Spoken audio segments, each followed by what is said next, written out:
Living in a rented property. Your application has been successful. Congratulations! How exciting!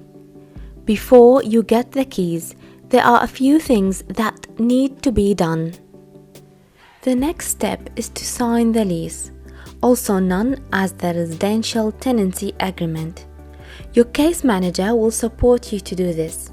The lease is an agreement between you and the owner of the house and outlines your obligations as a tenant and the owner's obligations as a landlord. It will state how much you are required to pay in rent, how frequently, and the length of your tenancy. You will also need to pay a bond and 4 weeks' rent in advance. A bond is an amount of money that is held by the Residential Tenancy Bond Authority, or RTBA, as financial protection for the landlord. If you breach your lease agreement or damage the property before you leave, you will lose your bond. If there are no issues, you will get the bond back at the end of the tenancy term. The bond is usually equivalent to 4 weeks' rent. If you need assistance getting this amount of money, bond loans are available to eligible tenants. Your case manager can assist you to apply for this loan if you meet the eligibility requirements. Before you move in, you will need to connect your utilities. This is your water, electricity, and gas. In most cases, your rental agent will arrange for you to be connected by a representative from these utility companies. Your case manager can also assist you with this if required.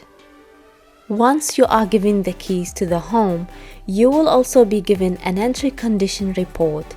This is a document that describes the condition of the property at the time of you moving in, and it is used when you leave the property to make sure you leave it in a similar condition. You will be required to go through this document and confirm that the information is correct. This usually needs to be returned to the real estate agent within 3 days. While you are living in the property, it is very important to take care not to damage the home in any way. You must try to keep the house clean and tidy. And don't let rubbish pile up. If your home has a lawn, you need to keep the grass cut. If there are gardens, you need to maintain them as well. If you smoke, you must do so outside of the house. There's no smoking indoors in a rental property. From time to time, maintenance may be required in the home.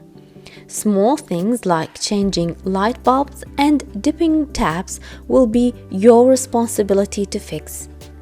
If you accidentally break something in the house, you will need to fix it or replace it. Major repairs like broken heaters or leaking ceiling is the responsibility of the landlord to fix.